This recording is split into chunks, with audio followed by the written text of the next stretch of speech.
திரு Shawn Kuthalingam அவர்கள் Minnesota மாநிலம் மினியாபோலிஸில் வசித்து வரும் சமூக சேவகர் மற்றும் தமிழ் பண்பாட்டின் அர்ப்பணிப்பு மிக்க முன்னோடிகளில் ஒருவர். ட்வின் சிட்டிஸ் தமிழ் அசோசியேஷனின் முன்னாள் தலைவராக இருமுறை பணியாற்றியதுடன் கடந்த 2 ஆண்டுகளாக பேரவையின் இயக்குநராக பல்வேறு குழுக்களில் இணைந்து வளர்ச்சி பணிகளில் முக்கிய பங்காற்றி வருகிறார். பேரவையின் வரலாற்று சுவடுகளை பாதுகாத்து முன்னோர்கள் உருவாக்கிய அடித்தளத்தை அடுத்த தலைமுறைக்கு பெருமையுடன் எடுத்து செல்ல வேண்டும் என்பதில் உறுதியுடன் செயல்படுகிறார்.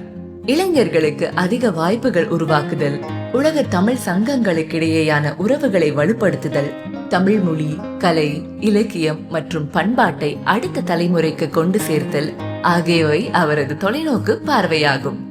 தமிழ் சங்க நிர்வாகம், கல்வி, கலை மற்றும் இலக்கிய பணிகளில் தொடர்ந்து தன்னார்வமாக செயல்பட்டு வரும் அவர் ட்வின் சிட்டிஸ் தமிழ் பாடசாலையின் நிறுவனர்களுள் ஒருவர் மற்றும் பள்ளி முதல்வராகவும் பணியாற்றியுள்ளார். மேலும் தாயகத்தில் உள்ள கலைஞர்கள், கல்வியாளர்கள் மற்றும் பண்பாட்டு முன்னோடிகளை ஊக்குவிக்கும் பணிகளிலும் அக்கறையுடன் ஈடுபட்டு வருகிறார்.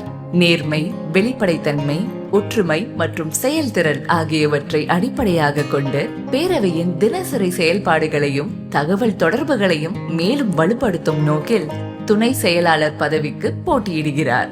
திரு ஷான் குத்தாலிங்கம் தமிழ் சமூகத்தின் முன்னேற்றத்திற்கும் உலக தமிழர் ஒற்றுமைக்கும் தொடர்ந்து உழைக்க உறுதியளிக்கும் அவருக்கு உங்கள் வாக்கை அளித்து வெற்றி பெற செய்வோம். நன்றி. வாழ்க தமிழ்.